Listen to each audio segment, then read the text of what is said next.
Truthfully, you've been a little clingy. Clingy? Clingy? I felt like... Are you fucking kidding me? Even you're calling me clingy? That was fucking rude. I'm clingy? Obviously, it's like easier to say, yes, I've been with someone who was like a clingy freak than like I myself am said clingy freak. Right. Bitch, what I was trying to say is this situation got me so wet and so dry at the same time. Exactly.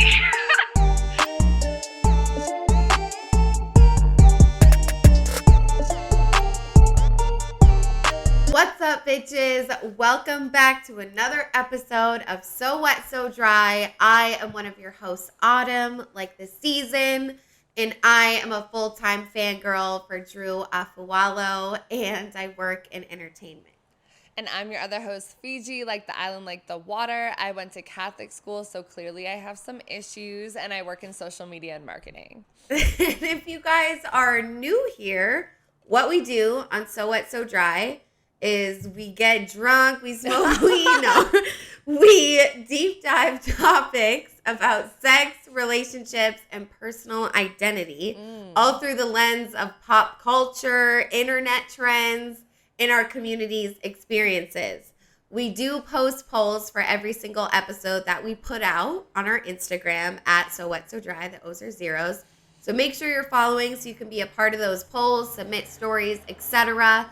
Join our community of confused pussies, okay? And wherever you guys are in the world, whatever you're doing right now, whatever day it is, time it is, just take a second and hit subscribe or hit follow wherever you are on whatever platform. Give us a like, a comment. The comments really boost the algorithm. Y'all have been active in the YouTube comments specifically, and we always interact in the comments and respond and all that. Yes. So please subscribe, follow, all of that. We would appreciate it so much. So fucking much. And today we are talking about clinginess in relationships. So we're talking about why people are clingy, where does clinginess come from? We're talking about the clingy girlfriend stereotype, clingy boyfriends, and we're talking about clingy lesbians as well. We're going to bring some queerness into this episode, okay? Yes, bitch. And let me tell you, lesbians know about the clinginess, okay? So They do. But before we get into all of that, we're going to start the episode as we always do, talking about what we're so wet and so dry about in this very moment. So I will go first. Guys, I'm so wet about my wet tank from Kanye, Yeezy. He put everything on the site for $20. And my bitch Grace, who's a friend from like middle school, high school, she also listens to the podcast. So shout out to her. She had DM'd it to me and was like, you need to get this. And I was like, yes, bitch, I do. Like the podcast, my Instagram name, all of those things. So obviously I got it. Shipping was a little extra, so it's not exactly $20. It's more like 30 something. But I just want to say. Well, you left that out. Yep. Yeah. But I just want to say, Kanye, like, were you stalking us? Like, did you see our shit? Do you want to work together? Do you want to collab? And also, why didn't you just send it? Why didn't he himself go to the post office and send it to you? Right. Yeah. Like, we would be the perfect influencers for this fucking campaign. You've been so wet on Instagram since what, 2012? 2018. No, not okay. 2018, baby. Okay, 2018. I have the timestamps and everything, Kanye. Yeah, so bitch. I'm not saying you stole it, but I'm just saying I find it kind of funny. Yeah, no, I love this shirt, though. I want it, honestly. I'm also so wet about what I'm wearing. I'm wearing this t-shirt sent to me by Vonsway Hendrix, who's a designer. He makes clothing, and also some bags are on the way. He's really too. Yep, he's really supportive of the podcast, and we've had some great convos in the DM. So thank you so much for sending this. I'll be posting Instagram pictures in this shirt. Yes. And so you guys follow me to see that. But yeah, I love t-shirts. Like, I'm a t-shirt bitch, and I love black t-shirts. So I'm really wet about it. So thank you for sending that to me. But yes, we love Vonsway Hendrix. So guys, definitely support him if you guys love streetwear. I'm going to have a shirt coming as well, so you'll see it in our next episode. But I'm so dry, honestly, guys, about the finances and how much it fucking takes to be a creator in this capitalist world. We use Adobe. We use Adobe Premiere, Adobe Media Encoder, and Adobe After Effects to produce this wonderful, lovely video podcast. And I was using someone else's subscription for a minute, and then it ran out. Unfortunate. Now I have to pay for it. We do from our account. $60 a month. It just kind of fucking sucks. That money, like, say bye to Miami, bitch. Right. Like we no. were saving. I mean, we're still fucking We're going to Miami, but $60 a month? Like, it's going to go so fast. That's like my Wi-Fi bill. Like, that's a lot of money. And not to mention, we also have to renew our, like, we use a little AI tool for our clips because, guys, it's a lot of effort to cut all your clips individually. And ours fucking expired as well. So we're on some free trials right now. If you know a good one, drop one in the fucking comments. Yeah, let us know. Also, once again, we always say it at the end of the episode, we do have listener support. 99 cents, $4.99, or $9.99 a month. It's at the bottom if you scroll all the way to the bottom of the description. 99 cents a month, I mean, you know. Yeah, if you like us, like, you know what I mean? No pressure. Yeah. But if you're feeling it, if you're feeling it, you feeling it. It's hard to create any type of art out here when you don't have a following or a platform. Like, you have to really build that shit from the ground. And at the same time, it feels really good if you are able to really build something from the ground. So we're here for the long run, but it fucking sucks. And it's hard sometimes. I am so dry about my sex life. I'm like really, really, really a virgin right now. I like don't know like what I'm gonna like do with my arms next time I have sex. Like I feel very out of practice, but I really want to have sex like so badly with someone cool, like not just anyone. But I know it's gonna happen. Like it will happen. But yeah, who isn't dry about that? Like I'm fucking horny, bitch. Shut the fuck up. But yeah, let's get into the episode. So as Fiji said, we're talking about clinginess. Like where does this shit come from? We're going to get a little bit into attachment theory, how underlying issues of the relationship can cause it. And my favorite part of the episode will be talking about the clingy girlfriends, clingy boyfriends, clingy lesbians, because it's all so different, depending, and I think it's cool and interesting. But we're going to start just by sharing if we are clingy, if you guys give a fuck.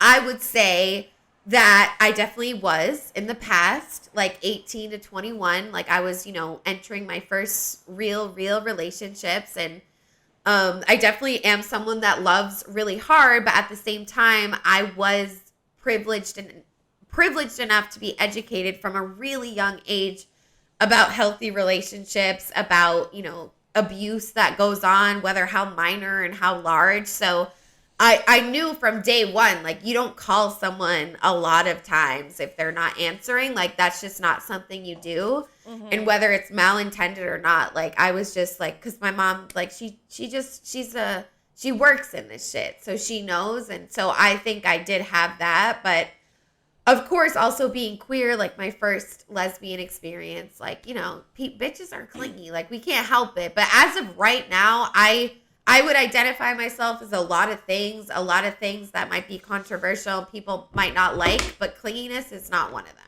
Yeah, I would definitely agree. When I was younger, like middle school relationships, high school, like definitely with the clinginess, like I wanted to post pictures all the time, like be on top of them, like all of that stuff. I think like as I got older, you just, grow into an adult and you develop your independence. And I'm like, I don't want to be on top of you 24/7. You are not the source of my happiness. Like I can find my happiness from other areas. So like, yeah, definitely big on like, I don't want to text all day. Like I don't want to hang out 24/7. Like I have shit to do. Yeah. But I will say I do like a little bit of the physical clinginess when we're like together. Like I like the PDA. I like all of that shit. So I think a big flip for me too is like I didn't like alone time when I was younger like I do now. And Same. Now it's like not only do I like alone time, like I need it, I worship it, I prioritize it. Yes.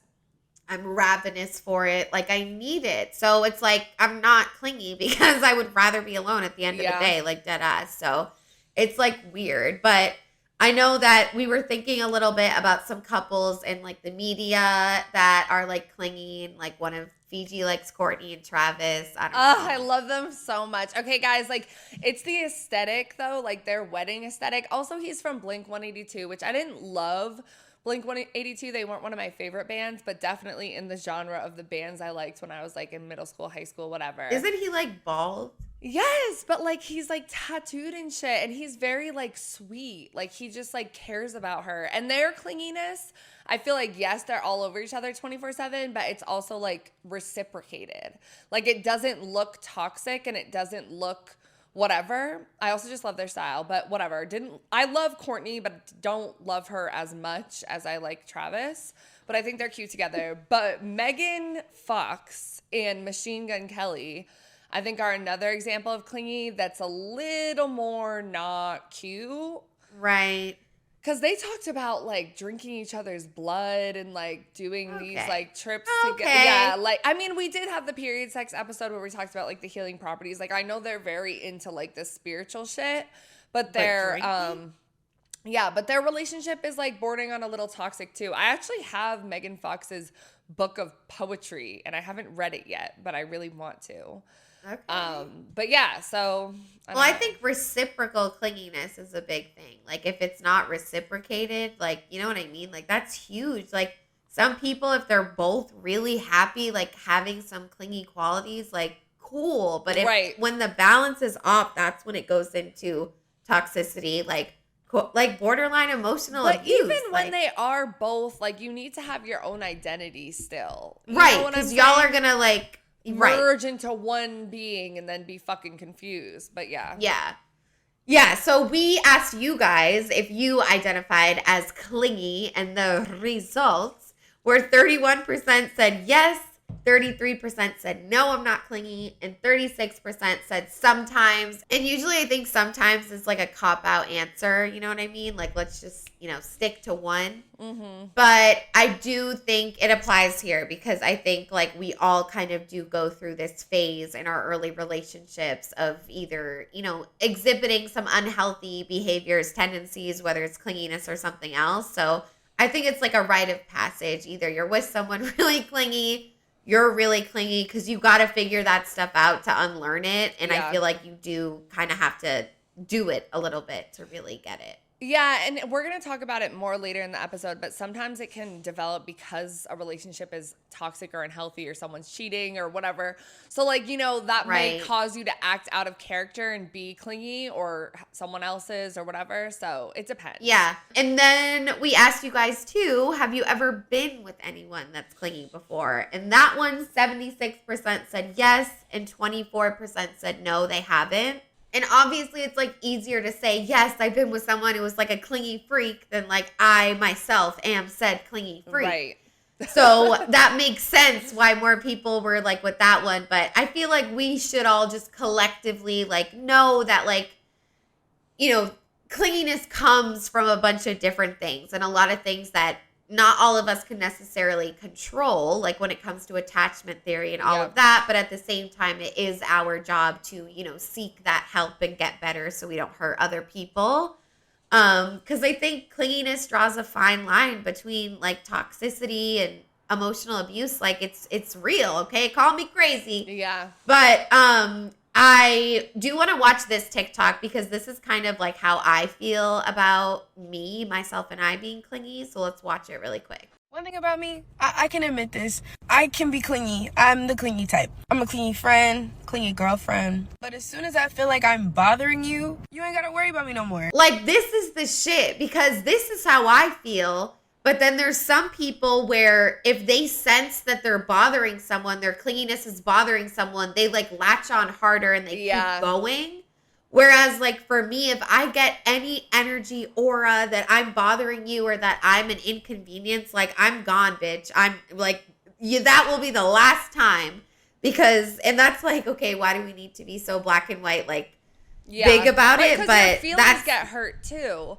You know, Right. like some people, their feelings get hurt and they like adjust their behaviors to like avoid feeling like that again. But other people are like persistent and are like, no, I'm going to keep hurting my own feelings and bothering this other person. And like, it kind of makes me think of like, we all know those guys in the DMs that respond to fucking everything and you don't respond or whatever. And they just keep fucking going. Talking to themselves. Yeah. Like, it's kind of like that. Like, obviously, that's a little bit different because it's outside a serious relationship. But there are people in serious relationships where it's like their partner will like clearly kind of set a boundary or not engage, and they just keep going.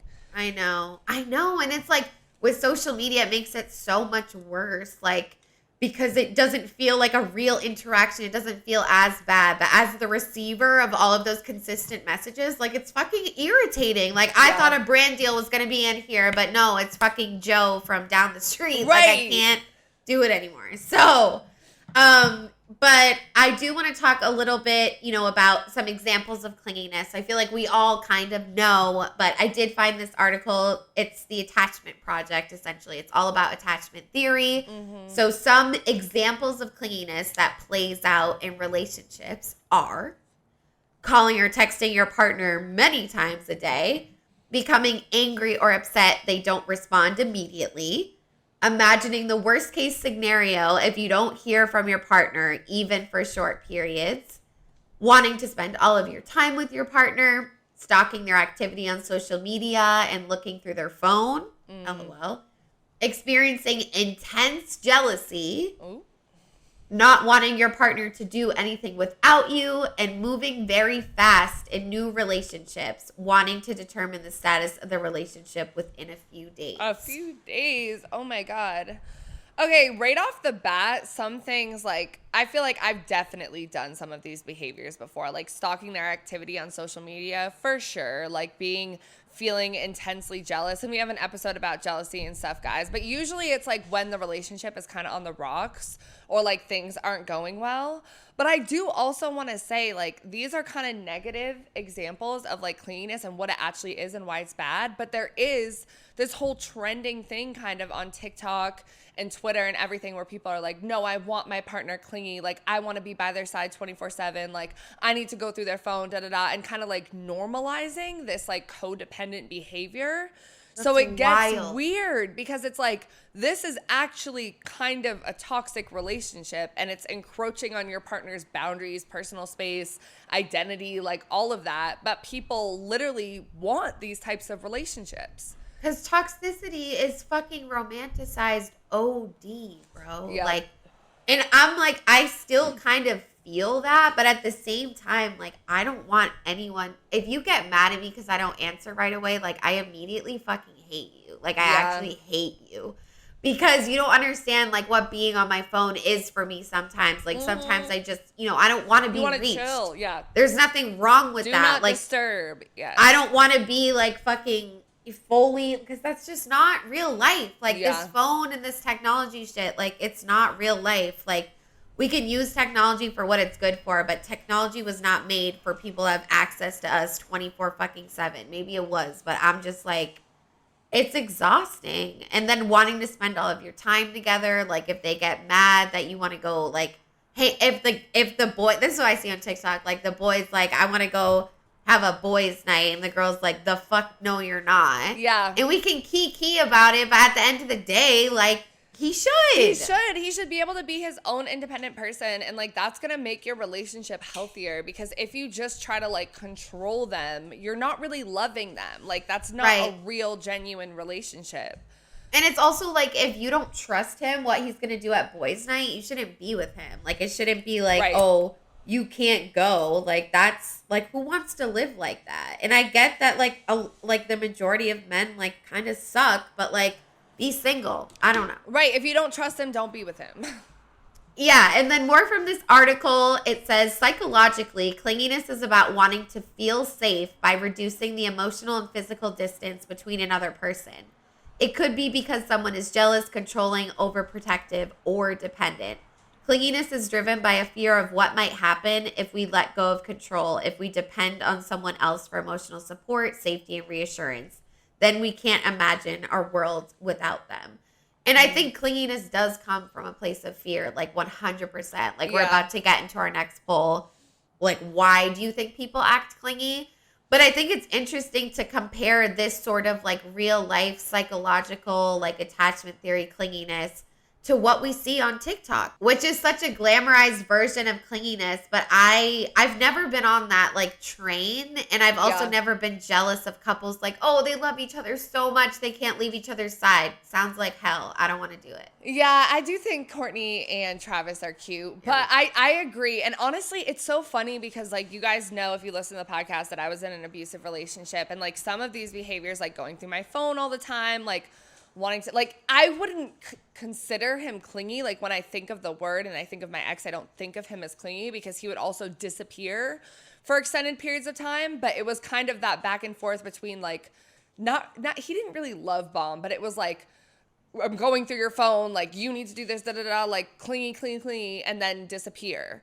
So it can be both at the same time, and almost. And you know what the worst is? What? Is when people like say their clinginess is like, oh, well, I was just being nice. Like, I was just being nice. I just care about you. Yeah. No, bitch. No. That's not caring about Because me. they're excusing it and they're not paying attention to, like, the boundaries that you're putting up and you telling them that this behavior is not, like, okay with me. Like, I'm big on don't go through my fucking phone. Like, it just gives me anxiety and stress, and I don't feel like a healthy relationship you should have to do that. Because if you're looking for something, I really believe you're gonna find something or you're gonna turn something into something. So you can't be like, oh, let me just go through your phone because if you weren't doing anything, like, it'll just make me feel safer. No, bitch, like, you deal with your own anxiety. No. Like, no, bitch, like, deal with your own fucking anxieties because no, don't put that on me. Yeah, and I think it's like this clinginess, like people glamorizing it online, it's gonna like make people want to be like that in their relationships, and it's just like really not good. And I feel like what we try to do in this podcast too is like come with like, obviously no one, like most people don't want your like clingy partner that's like toxic and like all over you. Yeah. But I feel like through this episode, like I do want to find empathy for those people that like do actually have like fear of abandonment and like specific things, but at the same time hold them accountable. Like, well, you need to not let that affect other people because that's not fair. Yeah. So this next poll, we asked you guys, like I said, why do you think people act so clingy? And 48% said they have a fear of abandonment. 38% said they just love to love. They love hard. 12% said they're insecure, and 2% said they're cheating. I have to say, they just love to love. That's why they're clingy. No, I don't agree with that. Yeah, and I did see some people voting in this poll that I think are in relationships and like healthy relationships. And that's where I think it's tricky because like if this clingy shit works for you in your relationship and that's what you want and you consider you and your partner clingy, okay, like fine. Like obviously that's working for you. And maybe that's what they think of, like, they just love to love, they love hard. But I think it's more insecurity and fear of abandonment. But the cheating one, I'm surprised, like, that one's low. Because to me, that one's huge. And I've had a partner be, like, very clingy. 2 partners where, like, they started to be more loving or more, like, all over me when I knew that they were doing some bullshit on the side. And like at first, if I didn't know any better, I'd be like, oh, this is like nice. And then you realize, men, bro. Yes. That one was for men. Yeah. And we'll get into that more later. But I agree. I think it's 100% like fear of abandonment. I think it says it in the literal definition, like you're clinging onto them, you're scared. Yeah. So the Attachment Project said some causes of clinginess are insecurity, low self-esteem, fear of abandonment, rejection, lack of personal boundaries, independence on the relationship for emotional fulfillment. And that one's huge. Like, if you're in a relationship with someone, like you're monogamous, whatever, like you can't get all your love in every single area from that person. That's why you have your best friend. That's why you have your mom, your cousin you're close with. Like, you can't get everything from them. And I think especially as someone that's queer, I've been with people that were not out yet. It can feel very much like, oh, I know your secret, and I'm like I'm like, I know the real you, but no one else does. Like it's a little bit intense. Yeah. To like be the soul and emotional fulfillment for someone, even in friendships or everything.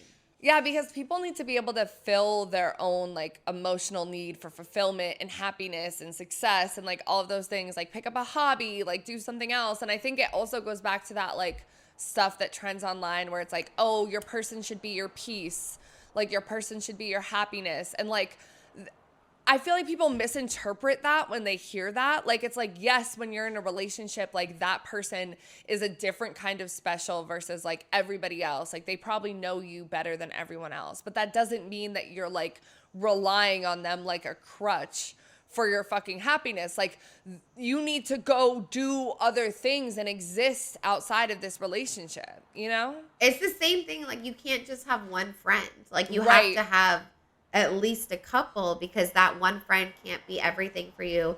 And I do think it's interesting from us, like we are like single, like you're with someone, but it's like you're still figuring it out. Like I think if we were in both healthy relationships, loving, like maybe we would come at this a little bit differently. Yeah. But I'm like, my dog is my missing piece to the world, like not a person. Yeah, and I feel like even if I was like in a like long-term committed like relationship or whatever, like to me healthy looks like I don't need to like I can go to the store, I can record an episode, I can do all of these things and still have the like sense of security that like we're good. Like I don't want to be like anxious walking around all the time worried about what you're going to do or if you still love me. Like yeah. You know? And I remember when I first started my dating my ex-boyfriend, like I had just come off of like all lesbian relationships. It was my first time. And I didn't want to be around him 24/7. And I remember him like getting insecure about it. He was like, I'm used to my girl being here like 24/7, blah, blah, blah. He's like, I know you like your alone time. Like it's always been a thing like in my relationships, like as I kind of grew up, like needing alone time. So the queerness and the straightness of it all is very dynamic and different. But let's get into some like attachment theory stuff. So like clinginess within the context of attachment theory. So if you guys don't know what the attachment system is, I will read a little bit briefly to kind of fill you in. So this article said, evolutionary, we are innately driven to bond with our caregivers and significant others to ensure our survival as individuals. Especially in times of stress, we seek the closeness of our attachment figures as a way to reduce fear, anxiety, and any other form of distress. When we are motivated to seek closeness and safety, it means our attachment system is switched on. As children, once we found the security we were seeking, the attachment system switched off and we could explore the world and go out about our day. But if this security is not achieved, like as a child, the attachment system remains switched on. Plus, if our caregivers were chronically unresponsive to our needs and fears, the attachment system becomes hyperactive. The child learns to deal with this constant feeling of insecurity by developing certain behaviors and beliefs, otherwise known as their attachment style. The specific attachment style the child develops, secure, anxious, avoidant, or disorganized, depends on their environment, caregivers' behaviors, temperament, and genetics. Some children will cope with their insecurity by leaning more towards either the anxious or avoidant dimensions of attachment, while others may alternate between both. So your attachment style is everything to do with like your upbringing, your caregivers, the environment that you were raised. And it's interesting that if you do find that security as a child, that the attachment system kind of turns off. But for kids that they don't find security within their home and environment, they're like their attachment system's hyperactive, like hyper on and stuff. So it's just nice to have a little backstory, you know? Yeah, and this was really trending on TikTok too. Like I would like to do an episode eventually where we talk just specifically about attachment styles because I learned a lot.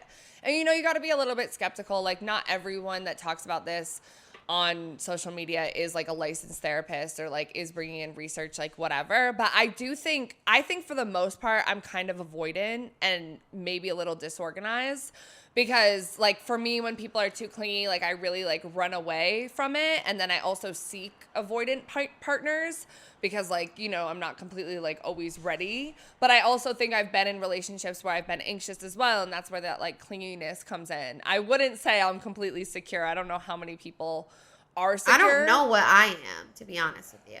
I mean, even you saying that, like, you are kind of, like, forward with someone, and then if they don't reciprocate it, you, like, run away. I feel like that would be, like, more avoidant, you know? Yeah. And like, when you kind of put up those boundaries and you're, like, very turned off by certain things, and even kind of thinking about the partners you've had in the past, like, both of us don't always pick the best partners for us, but maybe it's because we're afraid of, like, being with secure people. Like, you know what I'm saying? So Oh, for sure. Because then it's like the real deal. then it's, like, more serious, and it's a little... What's disorganized? Do you know? But I know it's you don't. both. I think disorganized is Okay. when, like, sometimes you're anxious, sometimes you're avoidant, which I think most people would probably fall into that category.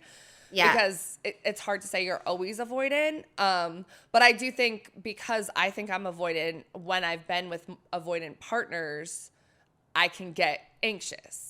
You know? So it's like, weird. Because it this, doesn't like, always mesh with the same. It's like, what am I working with? Right, exactly. And then that's gonna but you're depend, going like, if- after the avoidant because you're avoidant as well. Yeah, So it's I a feel paradox. like when I've been with avoidant partners, I become anxious. Yeah. Like with my second girlfriend that like lived in LA, like at the end when she like wasn't like FaceTime, like all I wanted to was to FaceTime like once a fucking week. Yeah. And that was like too much to ask for her. So then I was like, oh no, she doesn't want to talk to me. So that's when it's like it brings up stuff in the underlying relationships, and Yeah. maybe it's not so much like your upbringing, but it's Right. all convoluted into like one big situation that is you and how you play out in relationships. So moving on, attachment anxiety and clinginess. The same article said, a child who constantly has to monitor the availability of an inconsistent caregiver is prevented from safely exploring the world.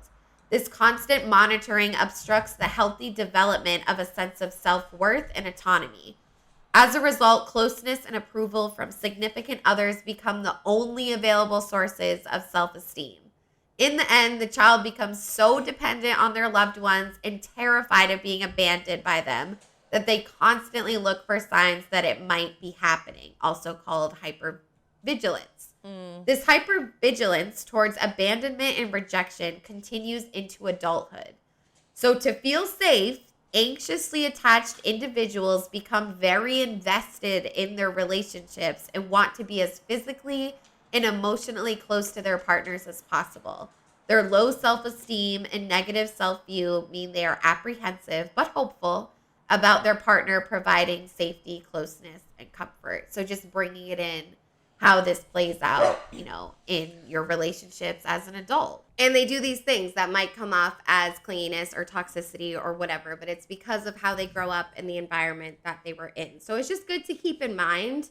This thing, I also thought this was interesting that, like, it's almost like they're using clinginess as, like, a coping strategy to, like, cope with their anxious attachment or, like, whatever it is. So I liked how this article framed it that way. They said, clinginess is a strategy for coping with severe anxiety in relationships. It's deemed as an emotion-focused coping strategy because it involves an emotional response for responding to distress rather than more logical problem-solving methods. So it's all emotional responses.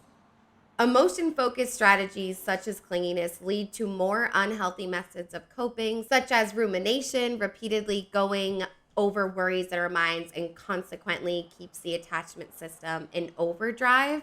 And it also talks about how clinginess is also considered a hyper-activating coping strategy, as it includes actions designed to reestablish sense of oneness with a partner. Like, you want to be one altogether. For someone with an anxious attachment style, the aim of acting clingy is to ensure that they remain close to their partner and therefore not abandoned or rejected.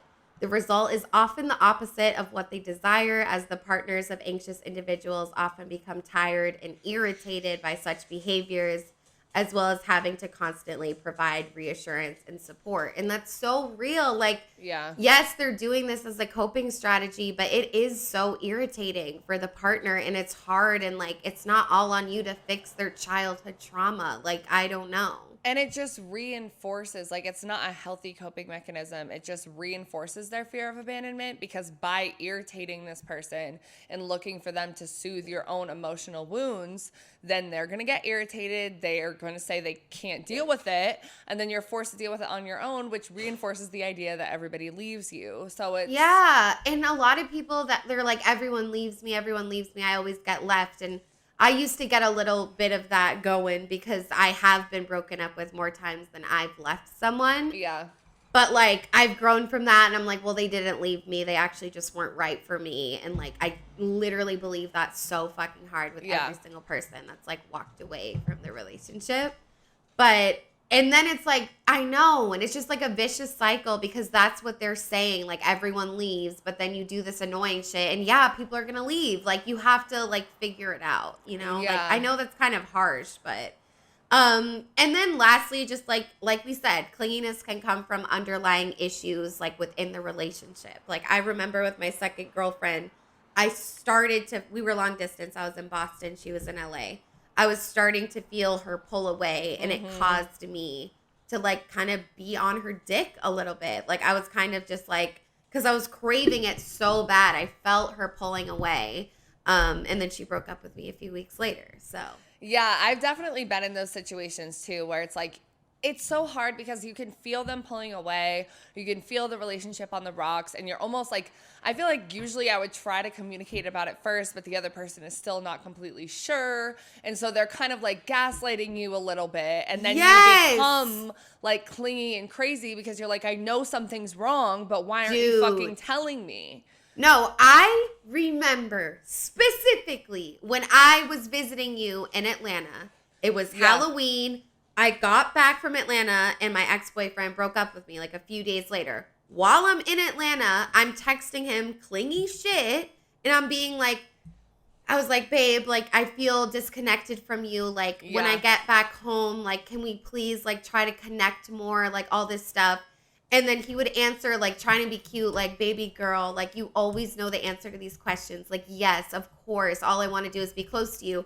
Gaslighting the fuck out of me. Yeah. Like, because I you felt it, something wrong. but he wasn't sure he wanted to leave yet. So he was like, well, let me not create something if I end up staying. But you're creating something. And I feel like for the partner on the other side that's getting irritated from their partner being clingy, like, you're kind of reinforcing this clinginess in a way. Like, in a way, it's like, no, this person should, like, just read the room, and if they're unhappy, leave. But if you're in a committed long-term relationship or you guys have been together for a while and you start acting different without communicating, you're kind of, like, making your partner be in this weird position because usually they start with just wanting to figure out what's wrong.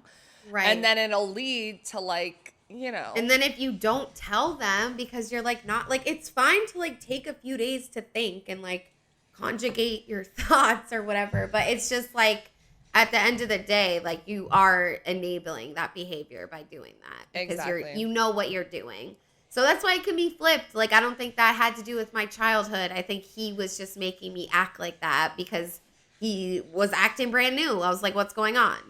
Okay, so kind of talking about those underlying issues in the relationship, one of the inspos for this episode was actually Love is Blind, and this episode is coming out way after Love is Blind has already been out. But bitches love Love is Blind. Love is Blind. Even some of my casting friends are like, who did this? Like, the casting was immaculate this season. Like, people are hyped. It was crazy. And we have the cups because, you know, you worked in casting or whatever. I worked on the same company that cast Love is Blind. And I know I literally have the cups. We use them in our like in-person episodes. Right. So we're definitely, you haven't watched the season though, right? Autumn needs to bitch. get I don't into give it. a fuck. Ugh.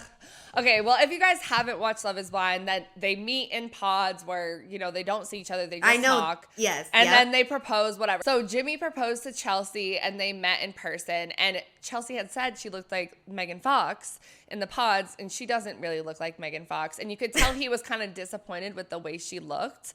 Like, it was like he kept saying things like, you know, looks don't matter, like whatever. Like, he looked a little uncomfortable, whatever. So, like, I'm sure she was picking up on those things.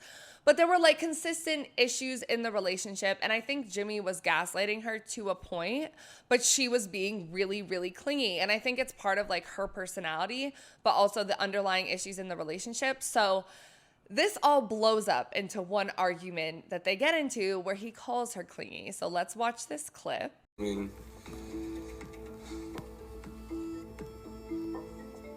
I'm not gonna be able to tell you I love you every single hour of the day just because I'm working from home. I love you and I really want to make things work, but honestly, I bit the living shit out of my lip and it hurts to talk. You know, I love you to death and I really do care about you, but truthfully, you've been a little clingy.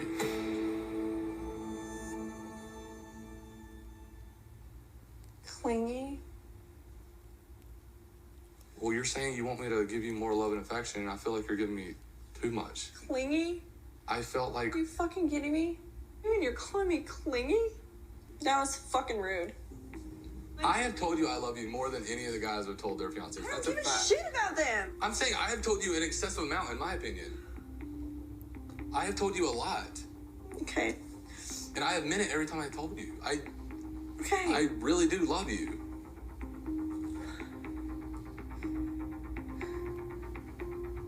I have given...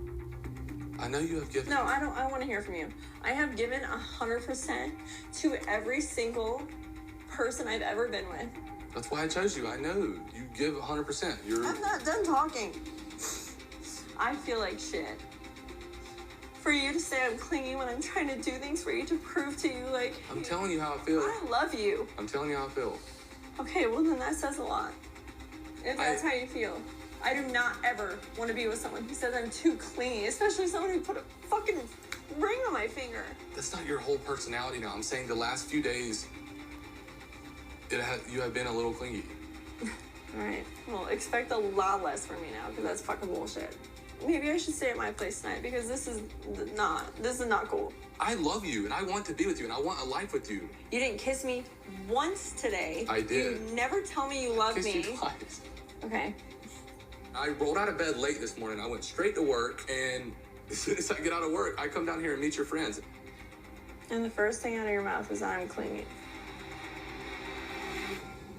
You started causing these problems and digging for shit the second you saw Jess's picture.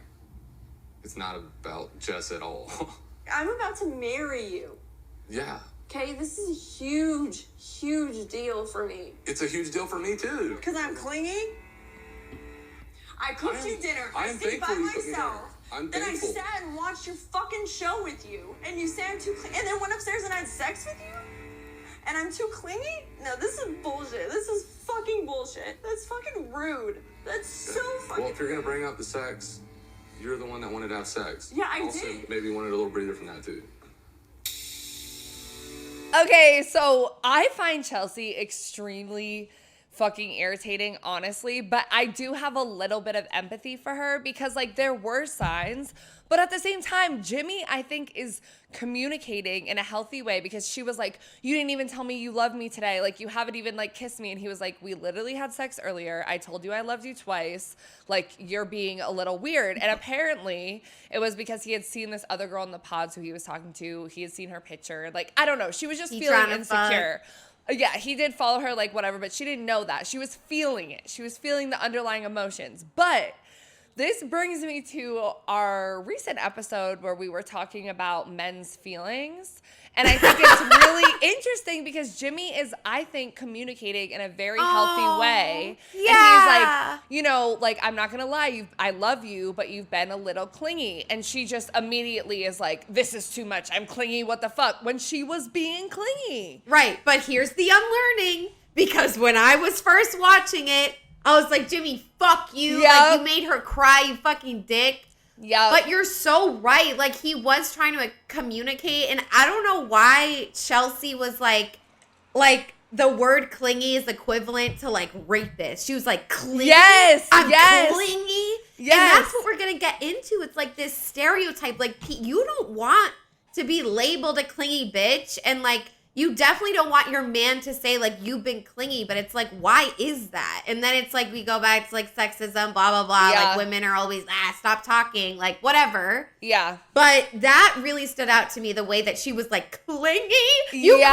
called me, like, and then like she he brought up called her her past fat. relationships. Like, she was like, the Fat's things I've not done bad. for you, the things I've done for everyone, like, da-da-da-da. And, like, this is one of those perfect examples of, like, how this comes about. Because, like, there were other signs where he was being a little weird, but he was like, no, we're perfect. I love you. I don't see any problems, when there were clearly issues.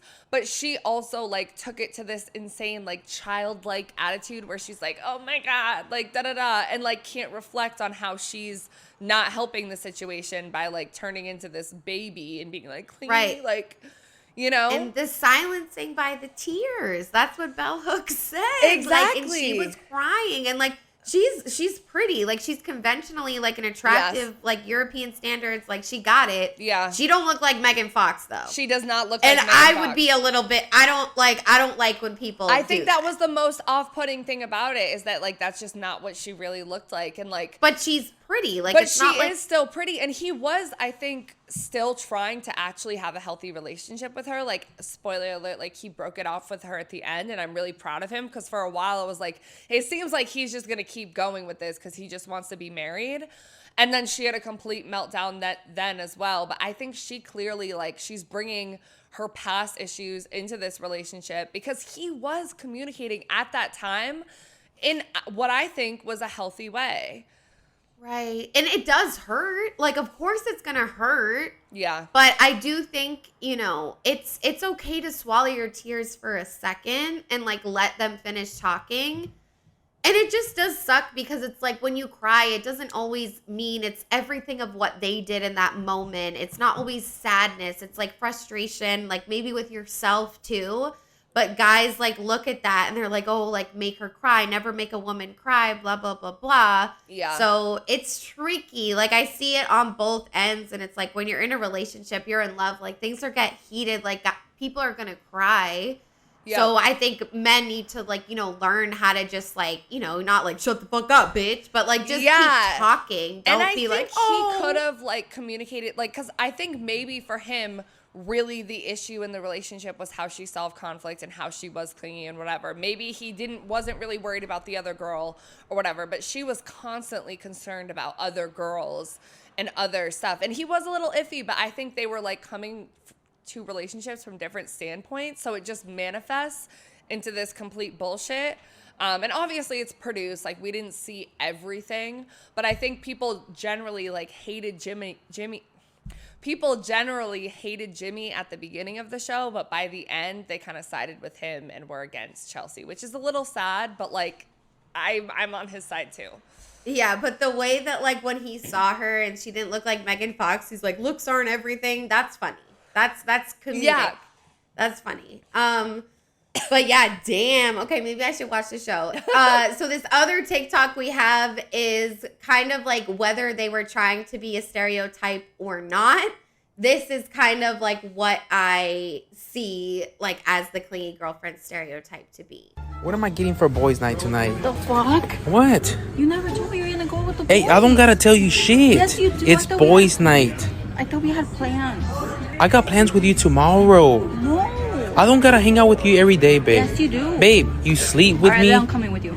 No, you're not. Well, we're gonna drink with the Get boys. the fuck out of here. I'm not bringing you. Yes, if I you bring are. you, they're gonna get mad at I don't me. give a fuck. Okay, this is, like, real as fuck, because like, you need to have space from your fucking partner. But also, when she was like, I thought we had plans tonight, like, that's the part that makes me iffy, because I feel like guys do that shit where they don't communicate, and they'll be like, oh yeah, like, we'll hang out Saturday, and it's like a week earlier, and then it comes to Saturday and they're like, oh no, I have these other plans. It's like, well, why didn't you communicate? That hurts. That hurts. But if you, like, actually have plans and you never made a plan with me, like, you can't, like, just let them, Right. like, let them go. Like, but that's the thing on TikTok where this is glamorized. They're like, oh, if, like, we don't want to be, like, inside each other's skin 24/7, I don't want it. Yeah. And part of that, I think, is because, like, not is our world depressing, but people are more educated about how the world is depressing. Like, it's always been like this, but now, like, people are, like, waking up or whatever. So it's like we're just lonely and miserable and we just want to love and like I get that, but it's just like I don't see the extent. And like honestly, I wish we could have someone on the pod that like was someone that was like clingy because I'm like that argument I'm like no. But it also makes me think of like, so you know the meme accounts that I follow like a lot, like where it's like there's like this like deadly looking girl and it's like something, a lot of them I've noticed recently have been posting things like I want to live inside your skin, like da-da-da, like when he won't let you, like whatever, like a lot of clingy stuff. And it's from girls all over. And it also makes me think, again, of, like, the emotionally detached thing with men. Because I do think that that's a common thing where it's, like, I think women crave emotional intimacy with men that's maybe not provided in, like, other areas of their relationship. And so they act out in these, like, cringy behaviors because it's manifesting because men are emotionally attached. And it's like, how do you solve that? I feel like go back to our sprinkle episode. Some of it is on men, but I think women too, like we always talk about struggle love, like women staying in relationships too long. Like, you know, when you're acting out a character, like, you know, when you're like nagging them and kind of like, no, babe, please, like come over again. Like you can feel it. So it's like, if you're doing that, like, he's not providing what you need emotionally or what you need physically or whatever. And like, stop asking him for it, you know? Right. And I thought this next poll was really interesting too, because it's completely 50-50. But we asked our male listeners, do men like it when women are clingy? Well, actually, no. We asked everyone. Like, do men like it when women are clingy? Yeah. And 45% said yes, and 55% said no. So it's completely split. Yeah. But this is what I want to, it's kind of like, do guys like the cute clingy or the toxic clingy? Right. Because I think there's some guys that do like the toxic clingy. And then I think maybe there's a guy that I would be into that likes a cute clinginess sometimes. Like, oh, she wants to hold on to my arm like while we drive. Like, it's cute. Yeah. But it's not OD. Like, it's not going into that like emotionally abusive territory. Like, it really does get there. Okay? Yeah, because I think of partners that I've had, like men in the past. Like, I've had 2 partners want to wear matching outfits with me and like want to take pictures all the time and like whatever. And to me, I was never really into that. Like, I'm cool with like if we're going to some event and like some coordinating shit, like Justin and fucking Britney Spears when they wore the denim, or like Cardi B and Offset, like you know what I'm saying? Like, some shit like that is cool if you're going to something. But I'm not doing matching pajamas. I'm not doing like matching t-shirts. Like, that's just like not really cute to me. But I've known men that I fucked with that wanted that. And then like, I kind of felt weird being like, no, because I felt like it was going to like hurt their feelings, because men don't usually show that they want like those and types that's of things. Like, the matching outfits is like a little more innocent, and that's where it's like that reciprocal clinginess comes in. Like, if your girl wants matching outfits so bad, then boom, it works. But if the other person isn't really down, it comes across like weird. So you just have to like read the room. You know what I mean? But I think most guys that I would be into, like the cute clingy, but not the toxic clingy. But as we've seen on TikTok, I feel like there are guys that, and we even did a skit a while ago where you were on the phone like as a dude and you were like, oh, she's always blowing up my phone. And then like to yourself, you're like, oh yeah, like she loves it. Yeah, because that's how they be. It feeds their ego as well. I think like they pretend to hate it, but they're like, oh, she's so pressed for the dick. And if there's anything men love, it's a fucking ego feeder. Yes. So this article I found, it was kind of like, it was interesting to me because they were comparing like the clingy girl versus like the cool girl, quote like unquote, lover girl and mysterious which is the mysterious girl. Exactly. So the article said the cool girl, a prevalent dating trope that many women feel pressured to conform to so they won't be labeled clingy or desperate, so aka the mysterious girl. The trope has since become so pervasive, the cool girl is now firmly cemented in dating culture with no sign of disappearing anytime soon. The cool girl is no longer merely a character in a book. She's an acme of female desirability. She is the 3-dimensional flesh and bone incarnation of the male fantasy. Yep. She is the rejection of the nadir of female behavior, clinginess. And Dr. Stacey Gillis, who's a senior lecturer in 20th century literature and culture at Newcastle University, believes the cool girl is rooted in, quote, how women are discursively positioned within patriarchal structures of power. Gillis views this trope as related to a predator-prey conquest model, whereby the cool girl is unobtainable until she's conquered by the right man. Quote, it's about unattainability, but with the hint that you will be able to be attained, says Gillis, with the promise that with the right man, he will be able to break down this woman's barriers. So I definitely feel that, like, because I'm someone that doesn't really identify much with the mysterious girl, like more of the lover girl. So I'm like, I don't want to come across as clingy. I don't think it's cute, especially having experienced it from other partners. I feel like there's really just no world in which I would, unless I like fall really hard in love, and I don't know, but it's hard. So, but I don't know. It is kind of like a fear of mine, and it's interesting how they're like, we want to be mysterious so that we're not clingy or desperate, you know? Yeah, because I feel like I would fall more in casual dating and how I deal with men on the general before I like am really intimately invested on the cool girl, mysterious girl element. But then like even in relationships, I found myself like wanting to be more clingy, but like trying to maintain that cool girl thing because like men aren't emotionally available, but you're just conforming to patriarchal standards because there's a difference between the toxic clingy, I want to live inside your skin, I need to know who's on your phone, I need to be with you 24/7, and wanting to be close emotionally. Like, you know what I'm saying? So like we're not always labeling clinginess, I think, in the right way.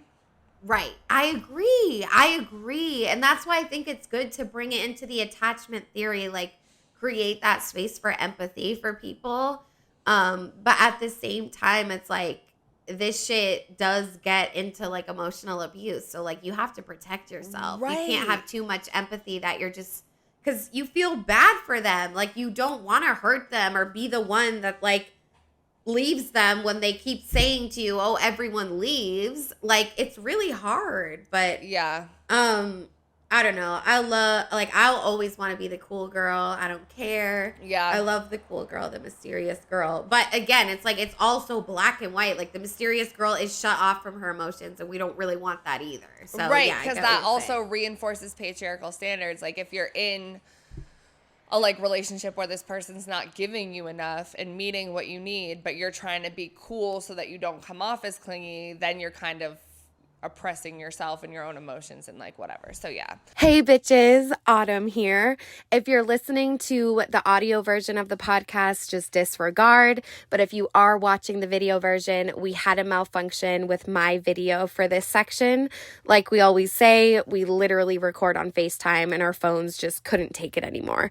So that's why I am just a still photo, but the audio's all good. So enjoy the rest of the episode and bye. So now we're going to talk a little bit about clingy boyfriends. And we asked you guys, we asked both women and men and non-binary people, we asked everyone, do women like it when men are clingy?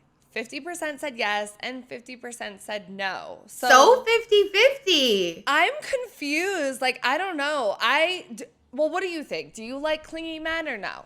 I think in light of our Sprinkle episode, talking about bell hooks, about how men have never been given the tools to successfully emotionally open up, I think as women and as I statements, as a woman that is attractive romantically and sexually to men, I think when they come across as clingy, it means a little different because you have to work harder to get the emotional stuff from most men, not all of them. So it's like, oh, you care. He cares. Yeah. Yeah. You know? It's like, I feel like with the people that I've loved and been in relationships with, sometimes I'm like, oh, I wish they were a little bit more clingy.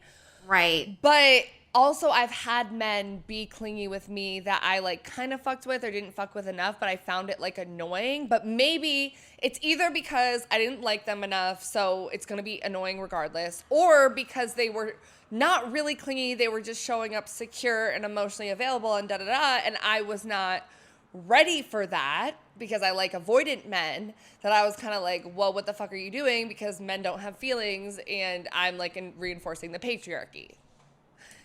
Yeah, I get it. And I think by me being because I don't like clingy women. So if I were to like clingy men, I feel like that is reinforcing the patriarchy because I'm giving them a pass. Well, it's different for them, blah, blah, blah, blah. No, I'm not saying a pass. you're reinforcing the patriarchy if you don't like clingy men, depending on how you define it. Because like with the whole like boys are socialized like this to disconnect from their emotions. If a man is in touch with his emotions and is showing up, maybe it's not clingy. You know what I'm saying? Like when we think about clingy men, I feel like I think it goes both ways. What you're saying is spot on. But for me, because I'm queer and I'm saying I don't like clingy women. Right. For me to say I like clingy men, that's a little fucking weird. Yeah. But it's they're different. It is different. And I do... But I also haven't had a lot of experience, and I wouldn't say my ex-boyfriend was clingy at all. Like, I really don't. I never felt that, but I was just so in love with him. Like, it's hard. Like, do they just love too hard? Like, now I think that's so stupid, but at the same time, I do think like clinginess does kind of come out when you love someone a lot, no matter what you've been through, because at the end of the day, like, love is not easy to find. So it is kind of like you want to hold on to it. And I do get that.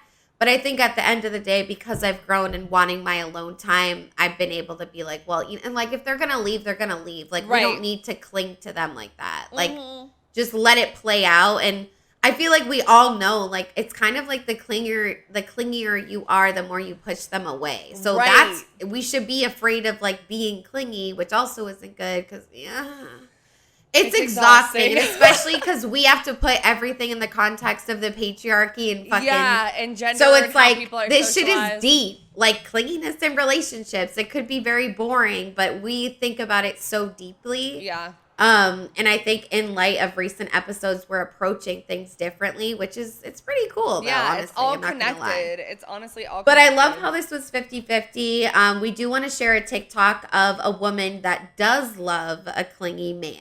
So let's watch that. This might just be me. Let me know if this is just me, but I love a clingy man. Like, yes, want to live in my skin, be on my body 24/7. If you are not with me, you need to be wondering what the hell I'm doing. Like, text me. Always try to link with me. Like, I love that. I could never be with a man who did not want to be on my body 24/7. Like, couldn't do it. See, this is funny to me because I feel like the old me was like a lot less comfortable being like physical with people, like until I like warmed up. So most of my past partners were much more the people to initiate shit. Like they were physically clingy and they would always be like, why don't you kiss me? Like, why don't you hold my hands? Like, why aren't you like on me? And yeah, I don't know. But then like through life. No, it's sad for you. Yeah, but I guess, like, it's so weird. I feel like really going through my abusive, toxic relationship flipped it because in that relationship, I was craving that intimacy and that physical touch so much that now, but also at the same time, having a partner that constantly wanted to touch me and be on me and all of that kind of, like, removed my sexual agency because I never had space to initiate it. You know what I'm saying? Like, I never had space. They were also, like, they, in their eyes, they're like making up for like what you're like lacking in their eyes. But then it's like they're not giving you that space. And yeah, I feel like also to bring it to open relationships, like with my first girlfriend who like is my favorite ex and whatever, like I felt like because deep down I didn't really want to be open with them. I wanted to just like be more close than we were at least. That it could come across as clingy because I'm like, what are you doing? Like, are you with someone? Yeah. So like, it definitely was like that. And like, I read her diary. Like, I've been open about that in the past. It's really fucked up, really wrong. I was 19, whatever. So I get it. You know what? I get it. And we're going to talk about the LGBT stuff soon, but it's when you add in, it's the intersectionality of it all, honestly. I think a lot of women like a clingy man. I don't think this young woman is alone. Yeah. I think we hear it in our everyday lives and we see it online all the time. And I think it's because it's you just want to feel close to them. And so if that's how they're going to show you, then, you'll take it because you just want to be let in. And clinginess is so broad. Like, it could be physical touch. It could be blowing up your phone. It could be a combination. So I'm sure this woman is not saying she wants to be, like, emotionally abused and, like, blown up. Yeah, So it's a broad definition. But the word clingy, I mean, it really does be, like, thrown around. And it's interesting how women, they don't want to be clingy. Please don't be clingy. Like, I don't want to be clingy. And then bitches be like, I love a clingy man. Like, it's so crazy. It's like men need to almost learn how to be a little bit more clingy in the emotional aspect, but women need to learn how to be less clingy. Is that what it is? I feel like kind of like... But again, not all women, because some women, like, you know, their masculine energy is greater than their feminine. You never know. Like, you never know, but I think in general, you're right. Yeah, because I also, like, my first relationship, like, I started dating him when I was in 8th grade, and then we dated through freshman year. We broke up. We got back together sophomore year, lost my virginity to him, whatever. He was outrageously clingy and also, like, controlling. But, like, I'm talking, like, when I would be at my locker, like, getting, like, notebooks out or whatever, he was, like, behind me grabbing my waist. Like, it was, like, a known thing throughout my school that he was always, like, on top of me. And it was kind of overwhelming. Right. Yeah, I did have a nice ass. But it was kind of overwhelming because I'm like, okay, like, everyone's looking at us, like, da-da-da, like, he's always on me. But I was like, this is just what a relationship is. So it's like, I don't know. Like, I feel like men are also, like, boys are really horny when they're, like, young and stuff like that. So those that plays early into formed, it. like, experiences and, like, relationships. Yeah, it's like, is this what it's like? But then I've transitioned into not wanting that. So I don't know. I have this, like, I have a core memory. So this guy, his name was Elijah. And, like, if you knew me in high school, like, I was obsessed with him. You're going to like, name drop him? Yeah, I don't give a fuck. He was, like, everything to me. Like, and he's currently, like, married, has a kid on the way. Honestly, I got the chance to suck his dick after I left college, and I said no. So that's on growth, because if you knew me in high school, I would have never rejected that opportunity. But there was this one moment where, like, we were all at the courts, like, high school party, whatever. That's what we called it. Shout out. Anyways, I'm not saying where I'm from. And then, so all the, like, older girls had left or whatever. So then the freshman girls, like, came out the dark because we were so afraid of them because we wanted to talk to, like, the older boys. Yeah. But they were there with them. So we just, like, chill. But then they, like, all left. I was like, all right, bitches, now's our chance. Now's your chance. And I was, mind you, so drunk, like, off of Four Loko. I was wearing, like, this was before, like, crop tops were even in. Like, why did I have low-rise jeans on and, like, a crop top that's, like, a cheetah print heart? Whatever. So I went up to him and I was so drunk and I was like, oh my God, hi. And I was like lifting up my shirt. Like I was very sexual. Yeah. And all my friends are like, oh my God. And he's like, oh my gosh, no, like, keep your clothes on, calm down. And he would, like, turn me around and, like, hold me and, like, laugh and, like, just like that, like, physical, like, he would, like, give that to me. Like, he in front of other people, in front of my friends, in front of his friends. And, like, I just, like, remember, like, everyone just kind of, like, everyone knew I was obsessed. And then he would kind of make fun of me, but at the same time, like, I miss him, bro. Like, he's married with kids and you miss him. But it's just, like, and to get that type of clinginess from, like, an older guy, let alone just a guy in general. Yeah, mine was older, too. So it was, like, yeah, because you just felt like, oh, they really want me. Like, they're on my body 24/7. Like, that type of shit is, like... Yeah. And it's like, I learned early on, like, I'm going to be the crazy one, and then my partner's going to, like, tame me. Like, that's the dynamic. See, I'm, like, was the training. opposite, because I feel like that's how I am more now. But back then, they were on me 24/7, and I was kind of like, okay, like, chill. No, I was absolutely insane. Absolutely insane. Like, dude, it's so embarrassing. Anyways, okay, so this next TikTok... this girl has somewhat of, like, a hot take on, like, what guys are really doing when they're acting clingy and, like, really overly giving it to you emotionally. So let's watch it. All right, ladies, you're gonna hate me, but thank me for this one. If your partner starts being extra clingy or affectionate or starts asking a lot of questions about what you've been doing lately out of nowhere with no justifiable reason, I hate to break it to you, sis, but he's either cheating on you or entertaining multiple different people. Them being that way is a projection of their internal guilt. Okay, so this is so real, and I've been in this fucking situation, and it's, okay, so I had an ex that lived in another country, and I met him when I lived in that country, but we were long distance for an extended period of time. There was one night that I knew he went out, and I wasn't really pressed because, guys, I feel like now that I'm older and we're talking about all of this, I can reflect on how I was part of the problem, because I was very emotionally absent when we were long distance. Like, I was kind of checked the fuck out. Like, I didn't really want to be with him anymore. I totally remember. But he already had a flight booked to come to the U.S. And yeah, and you were tweaking out about it. I was so stressed. Like, we had already been through some shit together, so it was like, whatever. Like, and it was a 6-hour time difference. Like, I was sleeping in all the time. Like, there was like, by the time I woke up to text him, it just wasn't fucking making sense. But anyway, so he had gone out this one night. And the next day, like, he was already, like, a little clingy, like, all the time. But he started being, like, super, like, you know I love you so much. Like, you know I really love you, like, da-da-da, like, whatever. I'm like, okay, yeah, like, love you too. Like, I don't know. Like, I wasn't really pressed, and I wasn't really psycho because I was like, you know, clearly this man loves the fuck out of me. I'm the problematic one. But then when he came to stay with me in America, like, we were cool-ish for the first, like, week and a half. And then later he was like, oh, like, I think I have chlamydia from sharing a cup.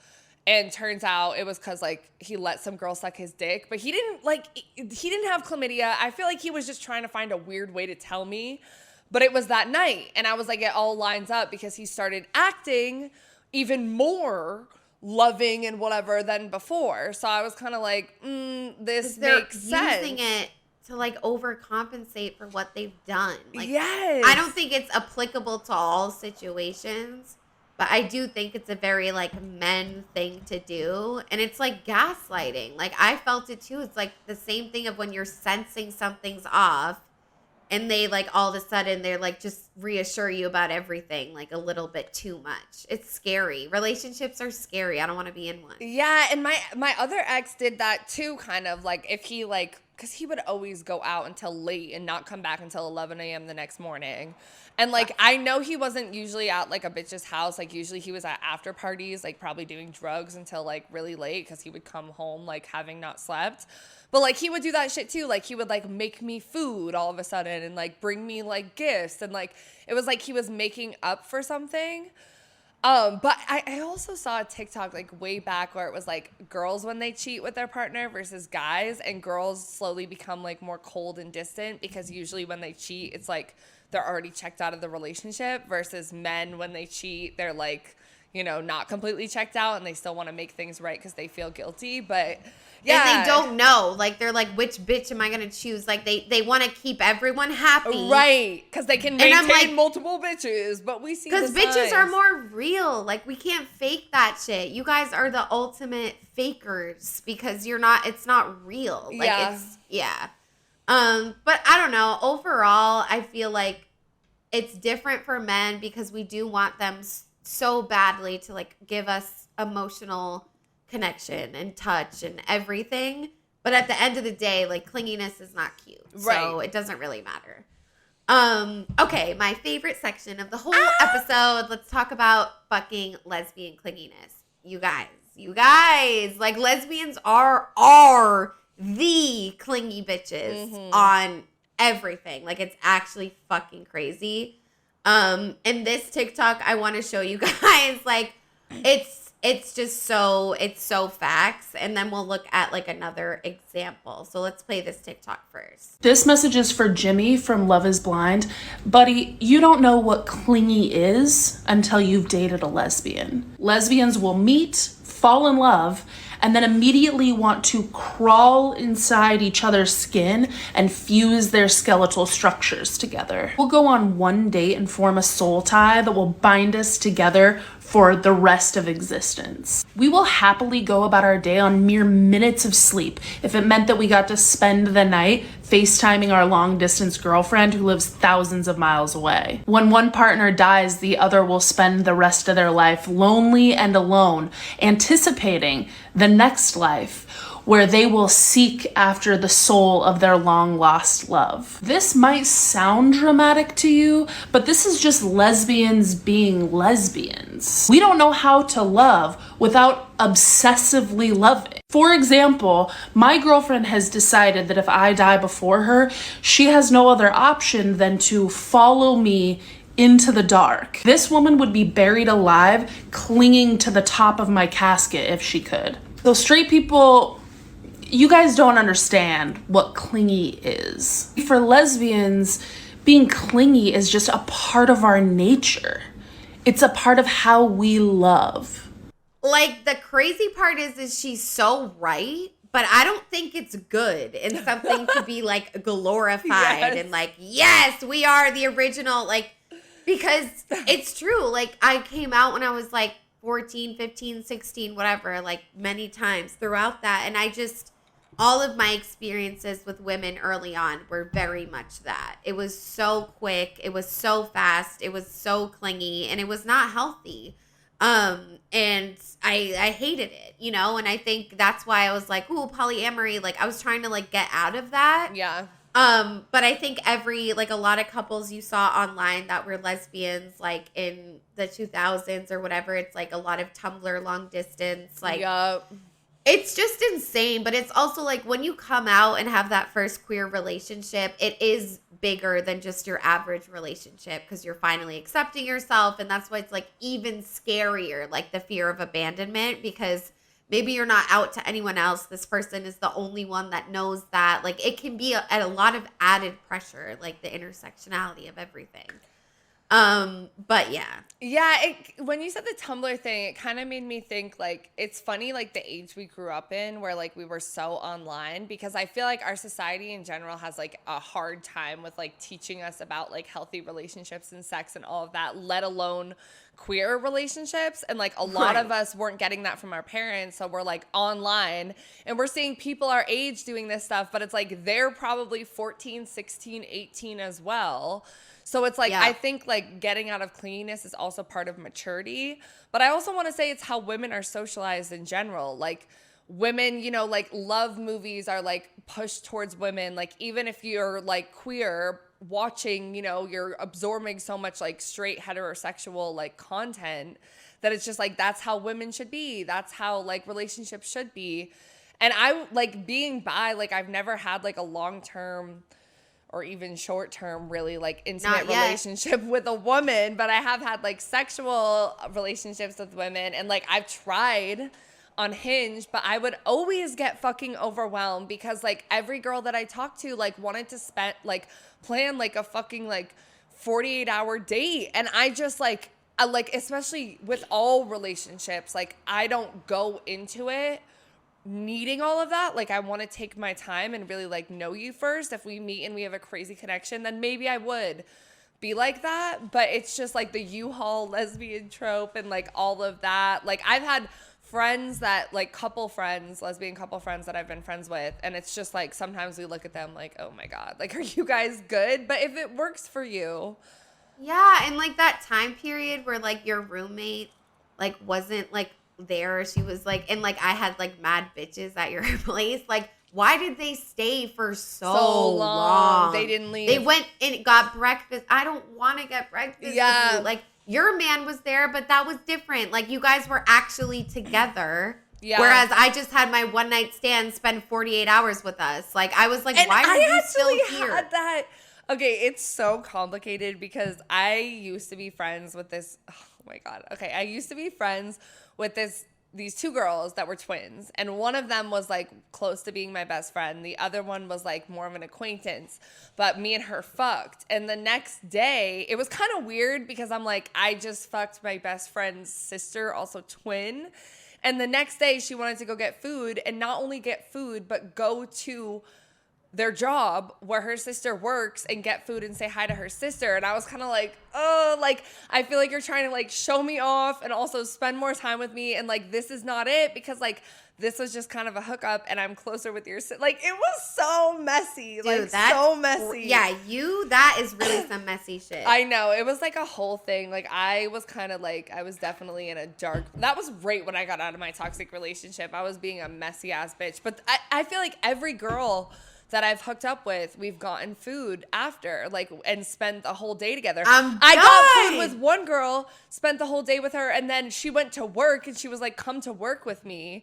And then I just sat at the bar and like faked did work and drank. But that's the gayest shit ever. Right. We don't want to leave each other. Like, and I was like down for it back then, but now I'm not. And I feel like, especially from your perspective of women being like, let's go get coffee. Let's go for a walk after, go on this roller coaster, go to fucking Japan after that for a week. Like, stare into each other's eyes. It's a lot more off-putting for you, like having the opposite with men where you can't even get them to like fucking lift a finger. They're just like, can you come over? Like, let's fuck. It's kind of like whiplash. It's like, oh my God. Like, being it's a crazy. bisexual is so confusing because the dynamics really are so fucking different. So different. And like, I remember I was dating a woman, and like she kind of had some like internalized homophobia, misogyny that like she had to work out, and she would like very much present herself as like a man and like do like it was almost kind of like weird with her though. Like it just depends. Like everyone's different. Yeah. But at the end of the day, the relationship dynamics are very different. But yeah, there's a lot of TikToks we could play on this. Like a lot of people just like, yes, I'm in a lesbian relationship. Of course, I like stare at her while she sleeps, and it's like all of this kind of like, stuff. No, the dying in this one, just real quick, because we didn't talk about it. The like, if she dies, she's gonna also die. Like, it's giving The Notebook, Romeo and Juliet. Like, it's like, okay, like, please, like, and she's being dramatic, but at the same time, she's fucking not. Like, that's like actually accurate, and that's why it's like kind of scary. And that's why in this article they kind of had some quotes from people that were like,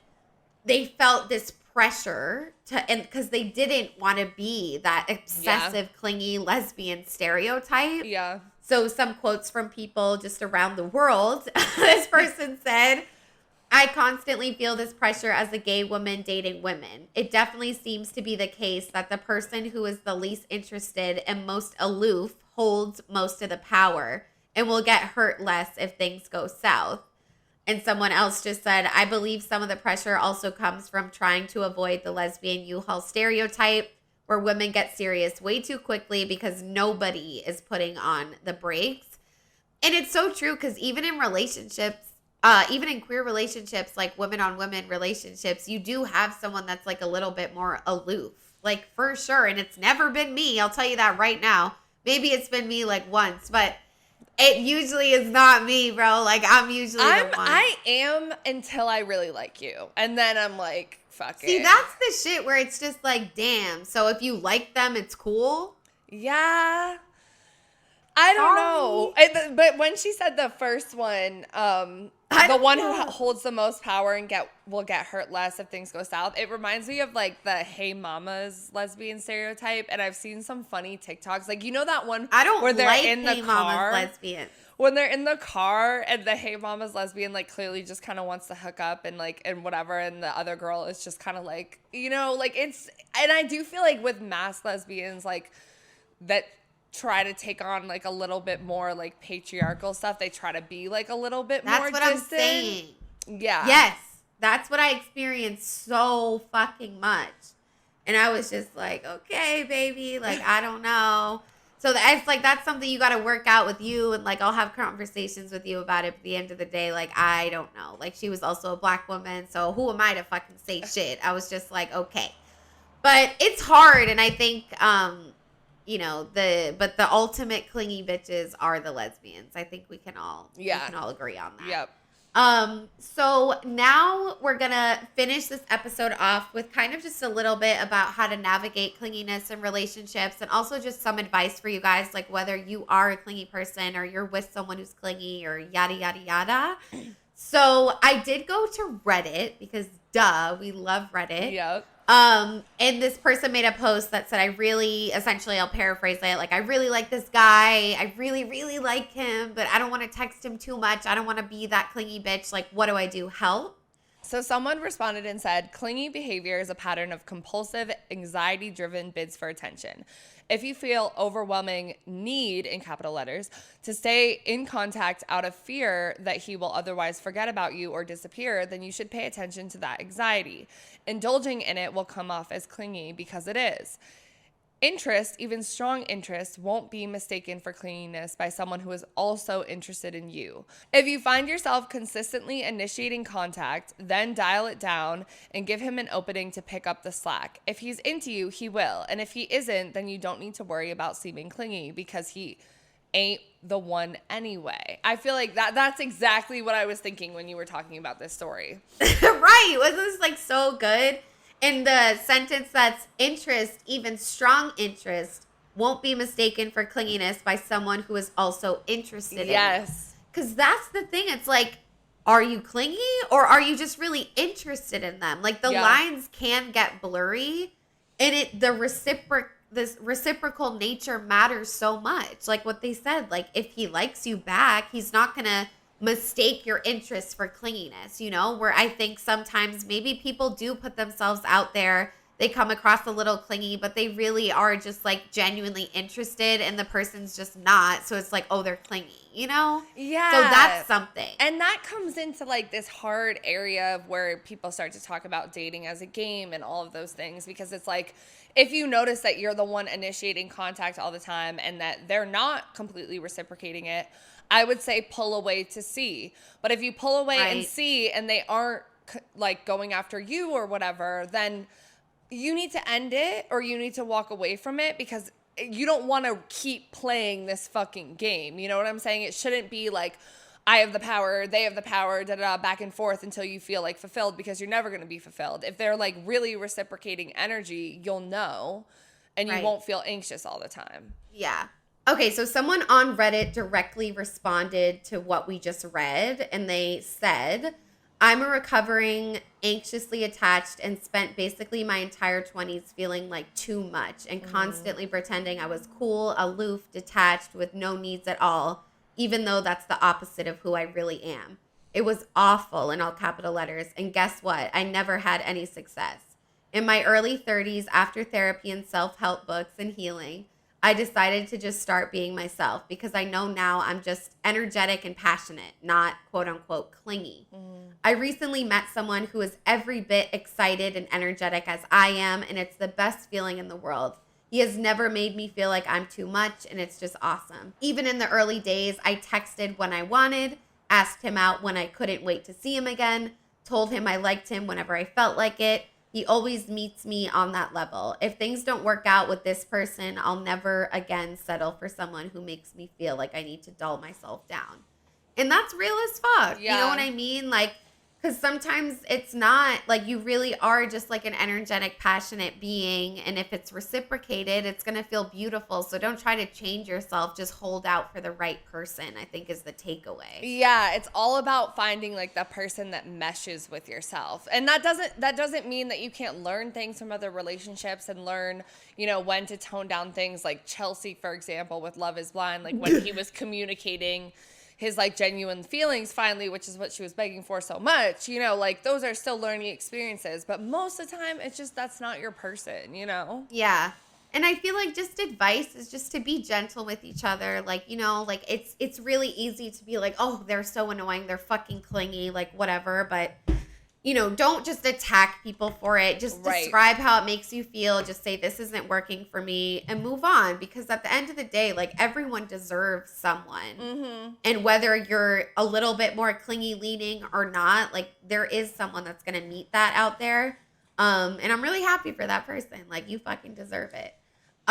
So getting into a little bit more of advice, this article, The Attachment Project, we've kind of been working through how the whole episode says, when a partner responds to attempts at closeness by becoming irritated, the anxious attacher interprets this as a sign of rejection and abandonment, which in turn increases their insecurities and consequently their clingy behavior, like we talked about.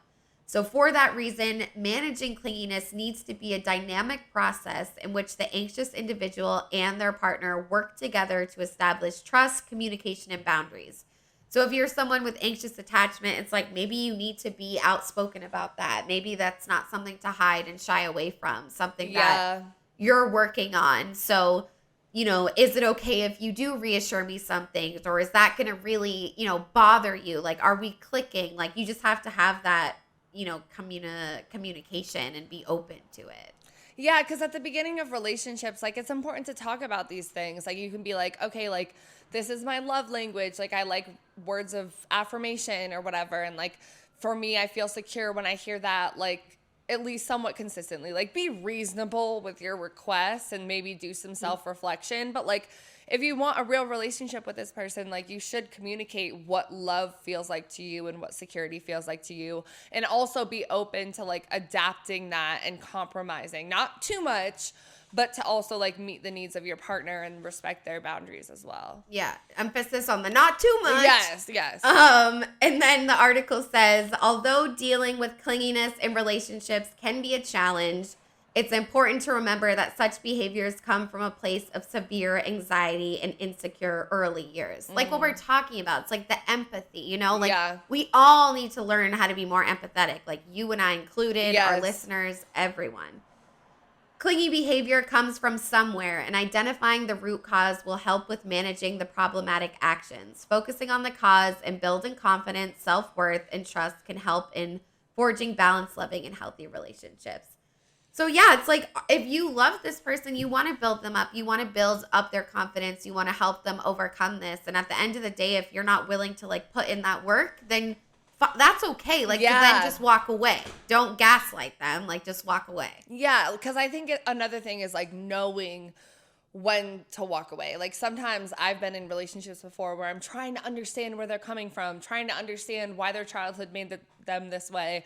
And it's like, no, bitch, like you just need to leave because it's not meeting your standards. So I think it's tricky. Like no one said this shit was easy. Like it's very fucking difficult, but like that's why therapy is important. That's why like educating yourself is important, all of those things, and really having those early conversations with your partner. Yeah. And if it's the right person, you'll know and you'll want to put in the work with them. You know, you'll want to. It's like we always talk about, oh, relationships are work. I don't want to do that. Which I don't, but I haven't met that person yet that's making me want to do that. And I will, and so will you, and maybe you have, who knows. So, but yeah, that's, you know, so a little bit of advice we can give you guys. Just be empathetic towards each other, be gentle, but at the same time, know your boundaries. And if this is too much for you to be with someone that's overly anxious and like clingy and you don't want to put in that work, that's okay too. And you shouldn't feel bad about that. Yeah. Because you got to protect yourself at the end of the day. Exactly. All right, so let's get into some listener stories. We're only going to read 2 for this episode. And the first person said, if they don't want to be around me all the time and vice versa, then I don't want it. And I feel you to an extent. Like it's that reciprocal energy. If you don't feel like they want you as much as you want them, then you don't want to be in it. I would say all the time is a little That's iffy. what I'm saying. This is very in line with those TikToks of like, I want you under my skin all the time. And this was from a queer individual that's in a relationship. So I think it's interesting, but I think you're not alone in feeling that. If we don't agree, a lot of people do, trust me. And this next listener story we liked says, depends on your attachment style. It's like they knew the episode. I'm disorganized, so for me, it's every date. LOL. So maybe they're saying that it depends on the day. Like, right. Like it can fluctuate. Because I feel like that's me, honestly. Like sometimes I'm like, leave me the fuck alone. I need my space. I'm overwhelmed. Like I need to get my own shit done. And I'm not going to feel content hanging out with you if I don't have my shit done. And other times I'll be like so stressed, whatever, that I'm like, oh my God, I want to see my partner. Like I need them like around me. So like it does fluctuate. And I feel like a lot of people are probably disorganized. Like I know. And that's so real. It's like hard to be one unless you've had like very specific experiences. Like it is going to fluctuate. In the world we live in is so complicated. Like shit changes and it depends on what your partner is too. Like we said, it can alter depending on the situation. So, but yeah, thank you guys for listening. Like we said at the beginning, we post polls and give an opportunity to submit stories. So make sure you're following us so you can submit stories and we can share on the episode and chit chat about it. But now we'll get into our ending segment on the show where we essentially say what we're wet, dry, and maybe still a little confused about the topic. So I'll go first. I'll say overall, I'm so wet with just like how much we're evolving. I feel like especially since the male loneliness episode, the sprinkle episode, I feel like our ideas and thoughts around men's feelings have changed so much. And this wasn't a men-centered episode at all, but we did talk about the clingy boyfriend, and even the Love is Blind stuff. It's like looking at things differently. Yeah. And you know, you have situations where we're begging men to emotionally open up, and then when they do, you know, the Love is Blind thing, it's like we kind of silence them or we tell them they're wrong or whatever. So I'm really wet about that. I'm wet about being single. I really don't want to deal with any of this bullshit, like I said. So yeah, I'm wet about that. Yeah, I would say the same. I'm wet that we're looking at it from like a bunch of different perspectives. I'm wet that we also brought in the queer shit, because sometimes, like, since we've been so gender wars, whatever, it's hard to bring that in as much. But I'm also wet that we're talking about like the patriarchy and the ways that it like makes women kind of feel bad for being clingy when they really just want men to open up emotionally or whatever. So like all of those things and finding the deeper connections, because honestly going into this episode I was thinking very surface level, like Love is Blind, like clinginess. Like I wasn't thinking about the greater systems, but if you guys know us, we're always going to bring in the greater systems at play. Why do we always have to? But it's like so much more interesting to me than talking about the surface level shit, and to you as well, and hopefully to all of our listeners. I would say I'm dry, definitely, that like people have to go through this shit. Like I feel like as someone that's overly anxious attached, I mean, it just sounds absolutely horrible. And as irritating as it can be for the partner, it's like, remember to be empathetic. It's like, that's really hard. And a lot of times, you know, it's not their fault. Like that's just the cards that they were dealt. And so it's harder to navigate relationships, and that sucks. Like I'm definitely dry about that. I can't relate to it 100%. I had a pretty, you know, good upbringing. Like I was very loved and accounted for, overly the top, so privileged. So I can't relate to that. And I do really, really, my heart goes out. I feel like my shit more is like there's underlying issues, and that's why these tendencies come up. But yeah, so that's dry. Yeah, I'm definitely dry for the people that go through this and feel like the cycle of like being clingy and having abandonment issues, and then they leave because you're too clingy. Like that really sucks and reinforces it. And I really hope that those people learn something if you're listening, or like seek therapy or seek resources to help like unlearn that. I'm also dry for the cheating thing, where you know, men can be clingy when they're really cheating, because it's just, that's confusing. That's too much. I'm also dry about like the ways in which this dynamic of being clingy and being the cool girl turns into this game that we talk about so often when it comes to dating, when it really shouldn't be like that. And I'm dry that more people can't just feel like happy and secure, like with themselves, you know? Like I feel like we put our happiness in our significant others so much, and maybe it's because the world is scary and bad and sucks, and maybe our childhoods did too. So like we just want this person to be everything, but like one person can't be everything for you. So yeah, having someone fulfill all your emotional needs, definitely very dry. Yeah. I mean, that's just not good. I would say I'm confused. I mean, being single, it's like I haven't operated in a relationship in a minute, so I don't really know like what my next vibe will be. But I do feel like I'm more grown than ever, so like it's gonna be better than like how it's been in the past and stuff. But definitely kind of hard to picture myself in a relationship, because I do feel so kind of far removed, that version of myself. And yeah, so I don't know. Yeah, I think I'm confused about the ways in which we use the word clingy, because sometimes it's like, okay, it's actually toxic and it's actually not respecting someone's boundaries, and it comes from a place of hurt that you need to go to therapy for.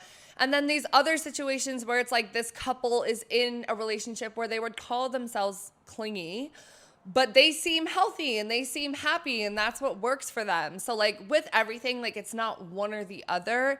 And maybe it's like we don't always have the right language or the right words to completely label everything. Like not everything. Yeah, it can fall under this one umbrella. So that's why I think it's depends on the situation, and you got to pull it apart, but it's definitely still just confusing. Yeah, like there's so many different ways clinginess can manifest in relationships. So it's like you do need to be more articulate and specific of what you're talking about. Right. And Bell Hooks taught us that too when she talks about the capitalist, racist, sexist, white supremacist. Patriarchy. So, but yeah, that about does it for this episode, guys. If you liked it, please let us know in the comments. We are so active in the comments below on YouTube.